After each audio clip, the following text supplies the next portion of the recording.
Good morning. I hope you had a nice weekend. I'm starting with a new resource this morning. It's a book called Simple Abundance, and it's written by Sarah Van Brethnack.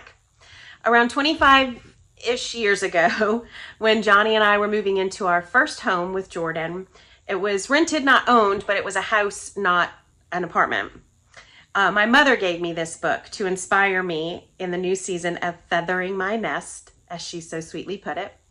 And I loved the book back then, and through the years, I've pulled it back out every now and then and read through the entries. She talks about a higher power and a spirit, but it's not actually a Christian devotional, but I've actually gained a lot from it throughout the years. So this week I was reading it. I picked it back up, and it's a little bit ironic to pick it back up at this stage because we are back in an apartment for the first time in a really long time. And I'm in a new season of life, an open nesting and grandmother season, which is sort of a different feathering season, but it is still just as practical, and I know what's coming in general, so I'm really excited, and I have lots planned for this book for us. So this week was kind of fun because I pulled it up and it kind of referenced a few things we've actually been talking about, but it kind of in a different way. But she challenges us to bless our circumstances. She says to bless them even when it's through your gritted teeth, if necessary, which I thought was pretty funny. She goes on to say that usually we don't know why something has occurred, and we won't until there's enough distance to take a backward glance.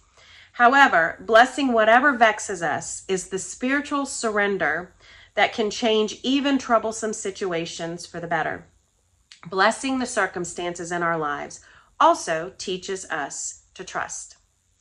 She continued to encourage us to bless the morning when we wake up, to start the day that way, and to end the day blessing the evening, and to stop in the middle of the day and bless the noon.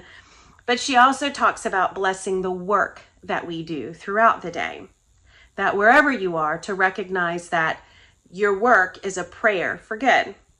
Now, blessing your circumstances might take a pretty big shift of perspective. It's not natural, and it's most of the time the exact opposite of what I feel like doing in the tough situations. But I've, through the years, learned to pray for other people who I'm upset with, or maybe I feel have wronged me. And that has helped me with bitterness and some of those kinds of challenges. But to take it a step further and pray blessing for them and on those situations sometimes requires more than I feel like I have. But where I am weak, He is strong.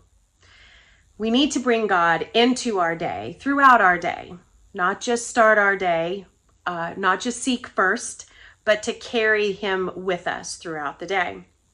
Don't leave your faith at the door when you leave, or look to reignite that faith in the evening when you get back and you're going to bed.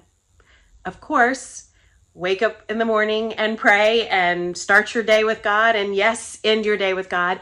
But I'm really challenging us to take God with us throughout the day, and to throughout the day stop and acknowledge Him and acknowledge what He's doing and what He's asking us to do, and pray blessings over all the work that we are doing throughout the day. If we seek Him first and we engage in that faith throughout the day, then I'm confident He will give us the strength to bless others and to bless the work and to bless the circumstances that we have in our lives each day.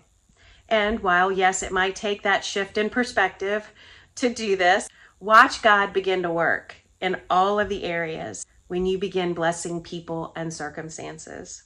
Maybe you will find that as you live your faith on the outside, you will get to become a blessing to others in ways you never even expected, which will then in turn be a blessing to you. So my challenge to us today is not just to seek God first in everything, the big things, the little things, the extraordinary things, the ordinary things, but to engage Him in our lives throughout the day. And I pray that wherever you are in your faith journey today, that you begin to surrender to Him and trust Him more. I pray that you find ways to bless others and circumstances around you, even when it's difficult or feels completely impossible. And I pray that wherever you go and whatever you're doing is used for good for you and for those around you. Thanks for being on my journey with me. Have a great day.